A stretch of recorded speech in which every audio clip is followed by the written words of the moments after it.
Hospitality workers may be required to undergo training to recognize human trafficking. Kids in one Western Pennsylvania community can breathe easier after a coal plant shuttered.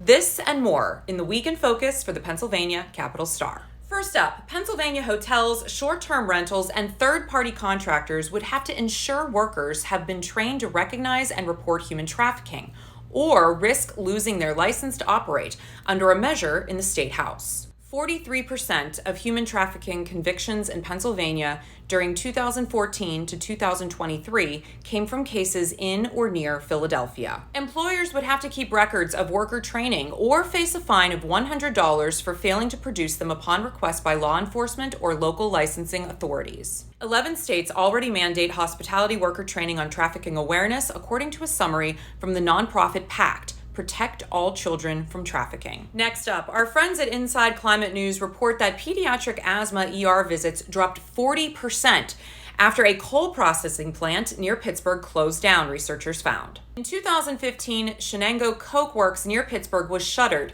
after 54 years in operation.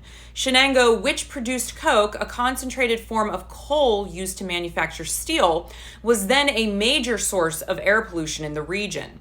Since closing, researchers have tracked respiratory and cardiovascular emergency room visits and hospitalizations before and after the shutdown, each time finding dramatic evidence of improvement. 2 weeks ago, one of the studies published an analysis focused only on respiratory health. Researchers expected a decrease, but they were not anticipating the size of the reduction. Want to support Pennsylvania Capital Star? Sign up for our morning newsletter, like and share this post, or become a donor to help support independent journalism in the Commonwealth. And finally, Lehigh County Controller Mark Pinsley is seeking the Democratic nomination for Pennsylvania's 7th congressional district seat, making next May's primary a four-way race at this point. He said he's determined to unseat incumbent U.S. Representative Ryan McKenzie. McKenzie, who has aligned himself with President Donald Trump and the GOP's position on inflation, immigration, and abortion, is a target for Democrats hoping to win back a majority in the U.S. House next year.